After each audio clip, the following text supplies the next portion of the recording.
আমার সুখ দেখে সহ্য হচ্ছে না তো, আমার ভালো থাকা দেখে। আমি যে ইনস্ট্যান্ট ঘুরে বেড়াচ্ছি, এত টাকা পয়সা ওড়াচ্ছি, আমার হাজবেন্ডের গাড়িতে ঘুরে বেড়াচ্ছি, সহ্য হচ্ছে না দেখে তো এত জ্বলন হয়েছে। জ্বলন থেকে এইটুকু বয়সে তোমরা কমেন্ট করতেছো যে আরে এ তো এই এলাকার মেয়ে, তো না খেয়ে থাকতো না, বলছে যে এরা তো হচ্ছে মানে কেমন কি জানি বললো, মানে এরা তো হচ্ছে এভাবে খাইতো, এদের তো কিছু ছিল না।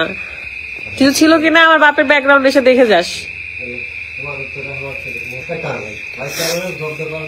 এই যে আমার আব্বু আজকে তোমাদের চেহারা দেখলো। যাই হোক, আমি বলি যে আমার বাপের কি ছিল কি ছিল না, আমার বাপ কিভাবে চলছে কি চলে নাই। আমি বলি দেলোয়াবাড়ি এসে, নওগাঁ জেলার মান্দা থানার দেলোয়াবাড়িতে নেমে মহানগর এলাকায় আসবি, এসে মান্নানের নামে শুনে যাবি যে মান্নান হচ্ছে আগে কিরকম ছিল, সে হচ্ছে তার ধন সম্পদ কেমন ছিল, আর সে এখন হচ্ছে কি, সে কিভাবে চেঞ্জ হয়েছে, এগুলো শুনে যাস ছোট লোকের বাচ্চা। আর একজনের মনে তো আর একদিনে ঢুকতে পারা যায় না। কারোর কাছে ভালো হওয়ার জন্য আমার অ্যাক্টিভিটিস তার কাছে ভালো হইতে হবে, আমার ব্যবহার তার কাছে ভালো হইতে হবে, আমার সবকিছু তার কাছে ভালো হইলে তবেই তো আমি তার মনে জায়গা নিতে পারবো।